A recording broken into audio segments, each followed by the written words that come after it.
Class 11th student, welcome to online class. बेटा previous class में कल हमने आपको डायमेंशन और कुछ फिजिकल क्वांटिटीज के डायमेंशनल फार्मूले के बारे में एक्सप्लेन किया। बेटा अभी बहुत सारे ऐसे फिजिकल क्वांटिटी है जिसका डायमेंशनल फार्मूला हमें जानना है। कुछ ऐसे फिजिकल क्वांटिटीज है जो आपने अभी नहीं पढ़ा है लेकिन उसका डायमेंशनल फार्मूला आपको पहले बता दिया जाएगा।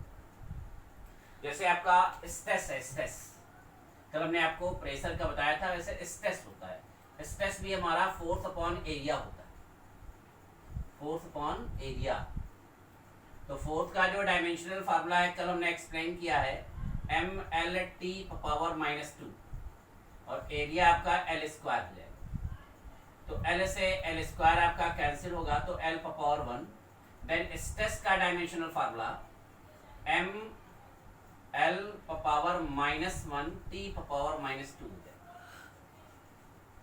मैंने आपको समझाया है कि मास का डायमेंशनल फार्मूला m लेते हैं, डिस्टेंस आपका l होता है, टाइम t के टर्म में होता है, कैपिटल T के टर्म में। आपका स्ट्रेन होता है, strain increase in length, increase in length upon original length. Strain क्या है इसके बारे में हम आपको बाद में एक्सप्लेन करेंगे, बट डायमेंशनल फार्मूला आपको पहले बता दिया जाएगा। Increase in length upon original length. तो इंक्रीज इन लेंथ का भी डायमेंशनल फार्मूला एल होगा, ओरिजिनल लेंथ का भी डायमेंशनल फार्मूला एल होगा। तो आपका एल नॉट, इसका कोई डायमेंशनल फार्मूला नहीं होगा। स्ट्रेन हमारा डायमेंशन लेस होगा, स्ट्रेन हमारा क्या होगा, डायमेंशन लेस। इलास्टिसिटी है, मॉडुलस ऑफ इलास्टिसिटी आप इसके बारे में बाद में पढ़ेंगे। इलास्टिसिटी इज इक्वल टू हमारा स्ट्रेस अपॉन स्ट्रेन होता है। तो स्ट्रेस हमारा डायमेंशन लेस, स्ट्रेन हमारा डायमेंशन लेस है, तो जो स्ट्रेस का डायमेंशनल फार्मूला होगा वही डायमेंशनल फार्मूला इलास्टिसिटी का होगा। यानी कि इलास्टिसिटी का जो डायमेंशनल फार्मूला होगा बेटा वो M L power -1 T power -2 है।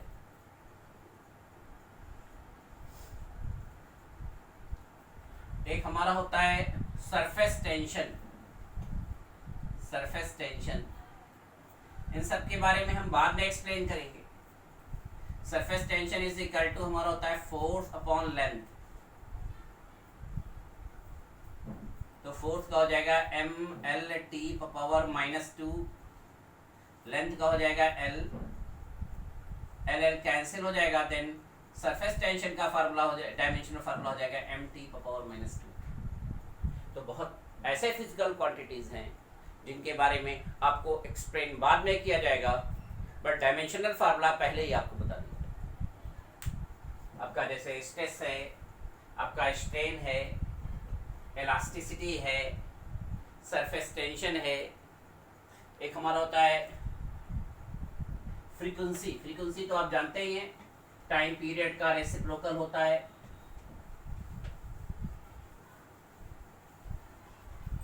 फ्रीक्वेंसी जो होगा बेटा वो हमारा टाइम पीरियड का रेसिप्रोकल होगा, 1/टाइम। फ्रीक्वेंसी जो हो जाएगा हमारा n से भी रिप्रेजेंट करते हैं, न्यू से भी, 1/t। तो t का डायमेंशन फार्मूला t, ये आपका ऊपर जाएगा, फ्रीक्वेंसी का हो जाता है t पावर -1। प्लांक कांस्टेंट है, प्लांक कांस्टेंट, प्लांक्स कांस्टेंट, इसके बारे में एक्सप्लेन आपको बाद में किया जाएगा। E is equal to h nu, h nu, nu यहाँ फ्रीक्वेंसी, प्लांक कांस्टेंट को h से रिप्रेजेंट करते हैं। E हमारा एनर्जी है, तो प्लांक कांस्टेंट h का डायमेंशनल फार्मूला लेंगे तो h is equal to E upon nu. तो हमारा जाएगा एम एल स्क्वायर टी -2 हो जाएगा एनर्जी का, फ्रीक्वेंसी का हो जाएगा t पावर -1, ये t पावर -1 ऊपर जाएगा, t पावर +1 हो जाएगा। तो हमारा जाएगा M L square T power -1। देखिए प्लांक कांस्टेंट का जो डायमेंशनल फार्मूला होगा बेटा वो ml²t-1। प्लैंक कांस्टेंट का जो डायमेंशनल फार्मूला होगा वो ml²t⁻⁻1। बोल्ट्जमैन कांस्टेंट होता है, बोल्ट्जमैन कांस्टेंट। ये सब डायमेंशनल फार्मूला आपको नोट कॉपी पे राइट कर लेना है और एक बार रिवाइज कर लेंगे। डायमेंशनल फार्मूला अगर हमें याद होगा तभी उस पर बेस हम न्यूमेरिकल क्वेश्चन सॉल्व कर पाएंगे। बोल्ट्जमैन कांस्टेंट को स्मॉल k से रिप्रेजेंट करते हैं। ये हमारा एनर्जी अपॉन टेम्परेचर होता है, एनर्जी अपॉन टेम्परेचर।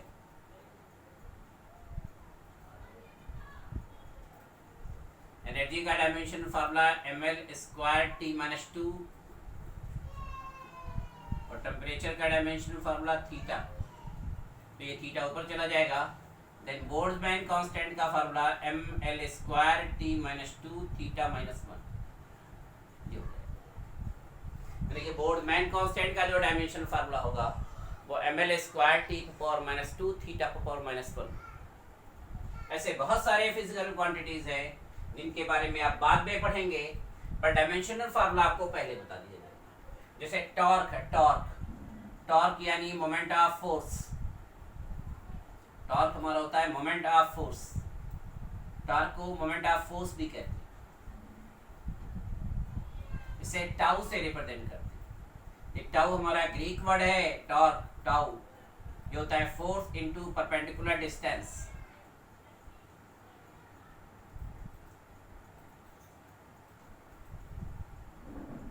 फोर्स का dimension formula ml/t⁻⁻2। Perpendicular distance का dimension formula l। Then torque का डायमेंशन फार्मूला हो जाएगा ml²t⁻⁻2।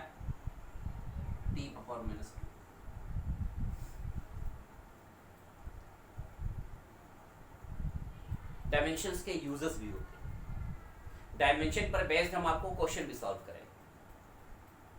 डायमेंशन के 3 यूजेस हैं। डायमेंशन के थ्रू किसी भी इक्वेशन के करेक्टनेस को हम चेक कर सकते हैं।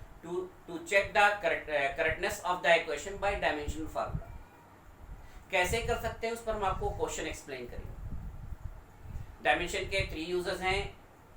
Use number 1, to check the correctness of the equation. एक हम आपको फिजिकल रिलेशन से रिलेटेड एक फार्मूला देंगे और आपको बताएंगे आप चेक करिए डायमेंशनल फार्मूले से कि ये इक्वेशन करेक्ट है या इनकरेक्ट। तो अगर लेफ्ट हैंड साइड का dimension formula right hand side के डायमेंशनल फार्मूला के इक्वल होगा तो फार्मूला हमारा करेक्ट होगा। अगर लेफ्ट हैंड साइड का dimensional formula right hand side के डायमेंशनल फार्मूला के इक्वल नहीं होगा तो फार्मूला हमारा इनकरेक्ट। तो डायमेंशन के थ्रू हम किसी भी फिजिकल क्वांटिटी से रिलेटेड इक्वेशन के करेक्टनेस को चेक कर सकते हैं। दूसरा जो यूज है, कोई physical quantity, derived physical quantity एक यूनिट सिस्टम में दिया है, दूसरे यूनिट सिस्टम में उसको कन्वर्ट कर। जैसे फोर्स है, फोर्स की एमकेएस सिस्टम में यूनिट न्यूटन होती है, सीजीएस सिस्टम में यूनिट उसकी डाइन होती है। तो 1 न्यूटन को हम डाइन में कन्वर्ट कर सकते हैं डायमेंशनल फार्मूले से।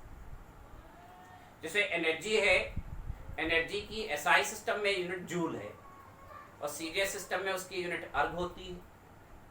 तो जूल को हम अर्ग में कन्वर्ट कर सकते हैं। तो एक फिजिकल, किसी भी फिजिकल क्वांटिटी के एक यूनिट सिस्टम को अनदर यूनिट सिस्टम में कन्वर्ट कर। तीसरा जो सबसे इंपॉर्टेंट यूज है, एक physical quantity different physical quantity पर डिपेंड कर रही है तो उनके बीच हम रिलेशन एस्टेब्लिश कर सकते हैं। तो एक बार 3 यूजेस को फिर से समझेंगे। Use number 1, to check the correctness of the equation, change 1 unit system into another unit system. Uses number 2, uses number 3, derive expression between different physical quantities by dimensional formula. Derive relationship between different physical quantities by dimensional formula. किसी भी equation के correctness को check कर सकते हैं, 1 unit system को another unit system में convert कर सकते हैं, डिफरेंट फिजिकल क्वांटिटीज के बीच रिलेशन एस्टेब्लिश कर सकते हैं डायमेंशन फार्मूले के थ्रू। कैसे करेंगे हम, उस पर फार्मूला डिराइव करेंगे। To check the correctness of the equation पर भी हम आपको क्वेश्चन सॉल्व कराएंगे, और वन यूनिट सिस्टम को अनदर यूनिट सिस्टम में कैसे कन्वर्ट करते हैं उस पर भी क्वेश्चन सॉल्व कराए जाएंगे। डिफरेंट फिजिकल क्वांटिटीज के बीच रिलेशन कैसे एस्टेब्लिश करते हैं उस पर भी हम आपको फार्मूला डिराइव करेंगे। अभी कुछ और फिजिकल क्वांटिटीज हैं जिसके डायमेंशनल फार्मूले के बारे में हम डिस्कस करेंगे। बहुत सारे ऐसे फिजिकल क्वांटिटी हैं जिनको आपने नहीं सुना है, जिसके बारे में आप बाद में पढ़ेंगे, उसका भी हम डायमेंशनल फार्मूला एक्सप्लेन करेंगे। जैसे moment of inertia, moment of inertia, moment of inertia, इसको आई से रिप्रेजेंट करते हैं। I इज इक्वल टू हमारा mr स्क्वायर, तो मास का हो जाता है किलोग्राम, मास का m और r का l, l स्क्वायर। तो मोमेंट ऑफ इनर्शिया का डायमेंशनल फार्मूला हो जाएगा ml स्क्वायर। अच्छा, एंगल का कभी आपसे पूछे तो एंगल मैथ्स में आपने पढ़ा होगा, angle is equal to arc upon radius. तो आर्क भी एज ए डिस्टेंस l और रेडियस भी हमारा एज ए डिस्टेंस l, तो l नॉट यानी डायमेंशनलेस होता है।